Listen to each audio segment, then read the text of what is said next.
Continuing my showcase of all the homes in the Creation Club, these are a bit older. We're going to start off with the Mages and then we're going to show you the Thieves Home. MYRWATCH is a bit of a foreboding place. Looks relatively pretty on the outside, but it's kind of in the middle of a bog. You basically have to take care of this chorus before you can proceed, and it's part of a little quest. You should find Hans nearby, and you need to read his note. And pretty much you've got to fire a fireball at the actual lock. He handily also leaves this here too.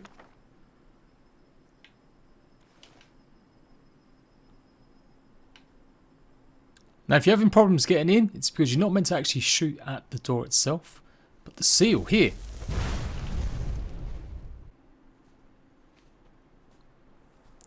You'll notice the ghost of a bunny rabbit. And then the MYRWATCH will be open. Is it me, or are these mana pools always meant to actually replen your mana? I don't think they do, but they kind of should. Anywho, let's check out this Mage's home. Inside you'll find a pretty impressive tower place. It's got a real magical vibe. An actual no doorways, but instead portals. Lots of storage and obviously a good few mannequins. Yes, again, another oven, fire pot, spare bedroom, weapons, and obviously storage for your books. And I actually really like this display unit. Nice big map of Skyrim as well as Solstheim. Then step forwards into the MYRWATCH gallery. Here you've got Arcane Enchanter. Obviously the best thing about this place is it's absolutely free. You don't need to spend any actual gold on it. It's got all of the amenities. Maybe only lacking a little bit in bigger farming area. Although you can get some of these ingredients to craft potions and stuff. And there is at least a couple spots to grow some items. Plenty of display units.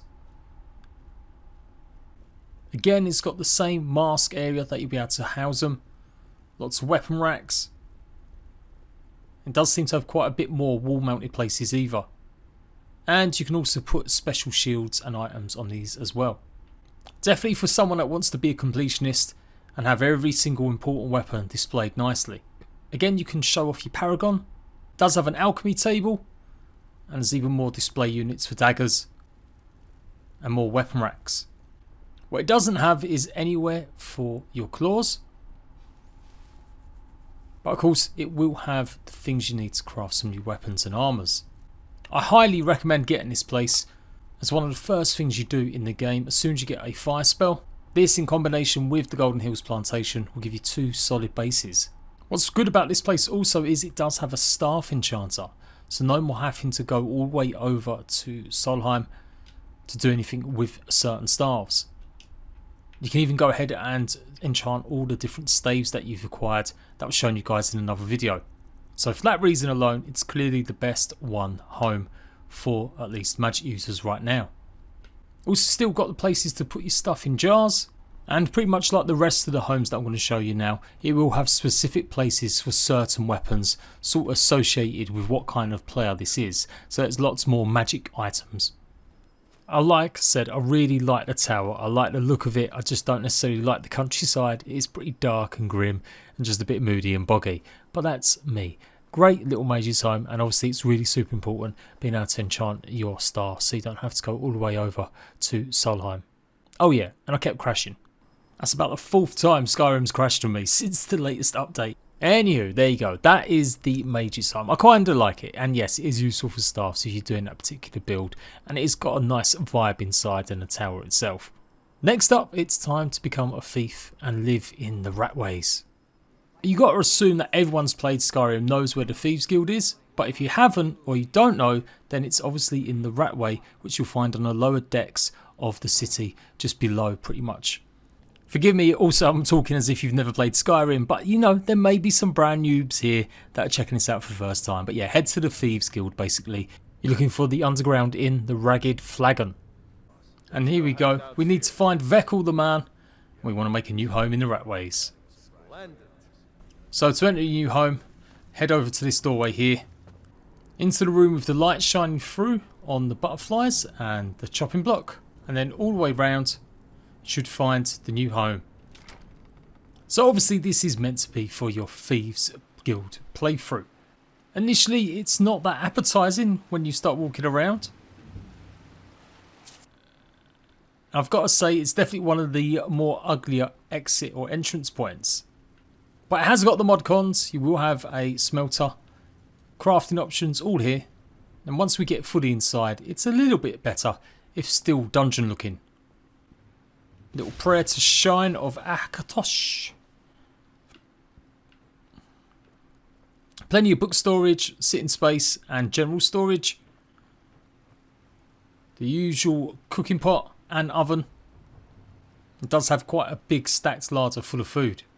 I'm guessing this picture might be fairly unique. Doorway into the master bedroom, again with plenty of cupboard storage space. Some more shrines. And a little personal safe. Then you've got the guest bedroom, more storage. So at first glance you're thinking, oh my god, this place is kind of awful. But if you open this wardrobe as you come in, it will lead you to a nice trophy room. And I actually like this one. It's got an Arcane Enchanter, naturally. Same thing goes for the Alchemy Lab. And of course all of your displays. I really like the fact they're all together like this. I think this could be one of the biggest places to have all of the mannequins out in one area. Certainly beats the last couple. Storage for your bees and your jars, your paragons, plenty of weapon racks. And the fact it's not so specialised for special weapons means it could be pretty decent for players that just have bothered enchanting and making their own quite a bit. There is a couple spots also for the spider control rod, the chill rend and the grim server. It does also contain a place for your dragon claws and again for all the masks. You do have a couple of specific Thieves Guild items that you'll be able to place here. Nightingale stuff. I'm guessing that's really what this is for. So all in all, this elevates this for me massively. It's quite nice having a big massive gold chest and me piles of gold too. I kind of do wish there was another little secret room, but I guess the one was just about enough. You've got some pretty cool items in here. As you'd expect, it might be worth it just to go and resell a bunch of this stuff.